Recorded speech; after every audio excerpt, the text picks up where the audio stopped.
Sabi nga nila, ang pamilya ang isa sa pinakamahalagang bagay na dapat mong pahalagahan dito sa mundo. At totoo iyon. Dahil sa bawat pintig ng puso natin, palaging may bahagi na nakaukol para sa kanila. Ako nga pala si Susan, isang ina na mapagmahal at handang gawin ang lahat para sa aking mga anak. Isa sa aking hinaharap na problema ay ang relasyon ng aking mga anak. Hindi kasi sila magkakaintindihan. Kahit konting galaw lamang, away agad, at sa tuwing makikita at maririnig ko ang sigawan nila, nasasaktan ako. Sino ba namang ina ang gugustuhin na palaging nag-aaway ang kanilang anak, 'di ba? Sa hindi ko inaasahan, isang sakit ang magpapabago ng lahat, ngunit sa kabutihang palad, ito rin pala ang daan na aalis ako sa mundong ito na nakangiti.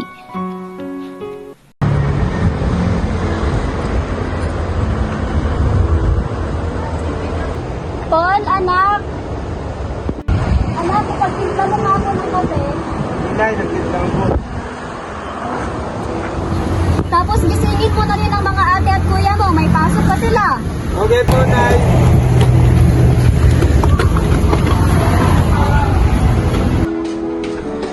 Ate Angeli, gising na. Nay! O anak, ano na naman ang problema? Pinapaagal niyo akong gumising para doon lang mali, pero wala naman kayo ng merienda. Paano ako pasok ng maayos? Aga-aga sila na yung araw ko. Ang nag-aaga ang ingay nyo! Ikaw ba talaga? Kung ikaw na lang tayo makita ng merienda, Ang sige nga. naman mo kasi! Hindi ka marunong gumawa! Ikita mo nag-aaral ako. Hindi naman sa lahat ng oras nag-aaral ka! Ang tamad-tamad mo! Umalis ka nga rito, wala kang kwenta! Aalis talaga ako! Tay! Nay, kamusta po kayo? Ayos lang po ba kayo? Ikaw kasi, kung hindi sana may nitulong mo, hindi sana ganyan si nanay! Ako pa talaga? Kung hindi ka nakikisapaw, wala sana bulok. Ayan ka na naman! Ang init ng ulo, pinapairan mo! Ako pa talaga? Ate, kuya, tama na. Hindi niyo ba nakikita si nanay? Nagpapahinga pa. Kakahimatay lang niya dahil sa inyong dalawa. Mga anak, pwede nyo namang pag-usapan ng mahinahon. Nandito ako sa inyong harapan. Pero puro sigawan na lang naririnig ko. Pagod ako at kailangan ng pahinga. Pero palagi na lang kayo nag-aaway. Kanina tinanong ninyo ako kung okay lang ba ako. Hindi ako okay. Masakit ang puso ko dahil nasasaktan ako sa tuwing na nakikita ko kayong nag-aaway. Nagkasakit man ako at sa unti-unting paglapit ng panahong kailangan kong lisanin ang mundong ito, hindi ako aalis na may panghihinayang. Sa halip, lilisanin ko ang buhay na ito ng may tunay na kagalakan sa aking puso. Aalis akong payapa, sapagkat dala ko ang kaalamang may isang mahalagang bagay akong naiwasto at naipunla bago ko tuluyang iwan ang lahat. Ang pagkakasundo at matibay na pagmamahalan ng aking mga anak. Ang pagkakita sa kanilang muling pagkakaisa ay naging liwanag at lakas ko hanggang sa huling sandali, at iyon ang pinakamagandang pamana na maaari kong maiwan.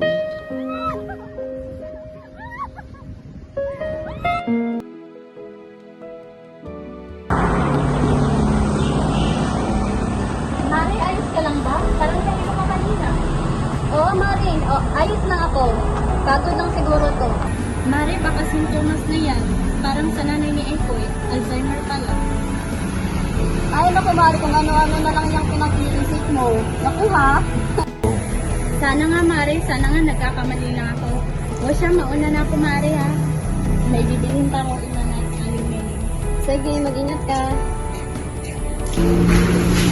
Nay! Nay! Nay!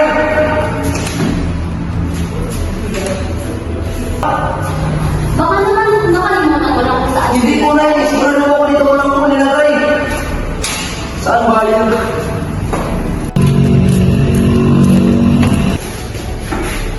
Hoy! Napakuha ang pera ko!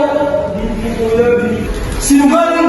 Ibalik mo pera mo! Ibalik mo! Ibalik mo! Ibalik mo pera ko! Ano ba? Ano ba gusto mo? Ha? Ano ba gusto mo? Kapag ginaan mo! Ayaw mo kasi ginaan sa kapatid natin! Hindi na yun eh! Ikaw wala! Biro na Wala na yun! Wala na yun! Ano ba?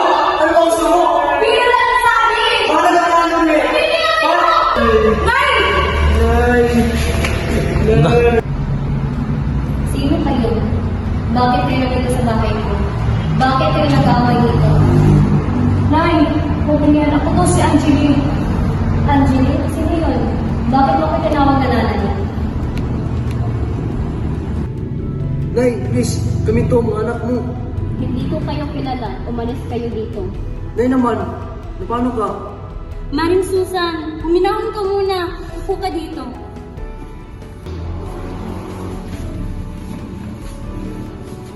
Ano ba kayo? Hindi mo ba alam na may Alzheimer ang nanay niyo? Ano?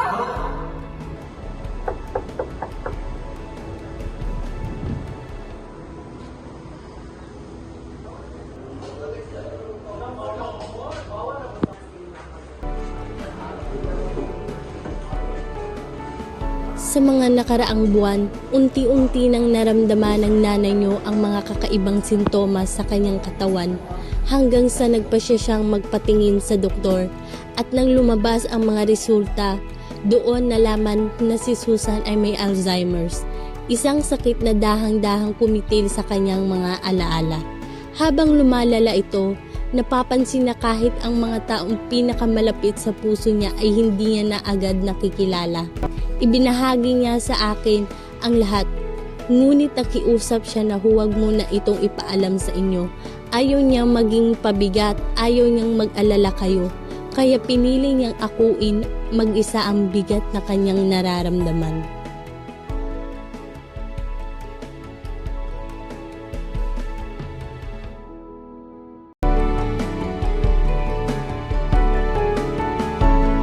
Mari, ano ng plano mo? Mare, gusto ko lang naman maging masaya sila. Gusto kong makita sila magkaayos habang may oras pa ako. Bago ako mawala, Mare, kahit isang beses man lang, makita ko sila magkaintindihan. Paano kung malalaman nila, Mari? Huwag muna, baka mawala sila ng lakas ng loob. Pero bahala na, Mare, may tamang panahon din. Ate, anong sakit ni Mama? Alzheimer po. Isang sakit na hindi na gumagaling kaya minsan nakakalimos si nanay. At kahit anong gawin natin, hindi na natin magpapalik si nanay sa dati. Hindi na natin siya nakasama ng matagal. Ay! Ay!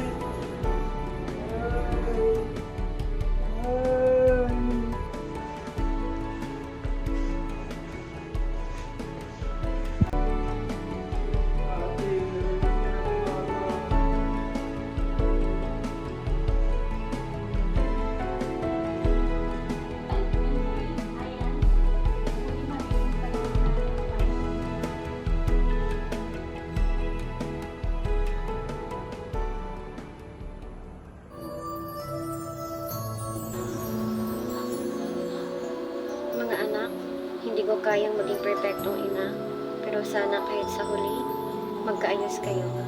Yun lang ang tanging hiling ko, ang magkaintindihan at magkasama kayo sa hirap at saya.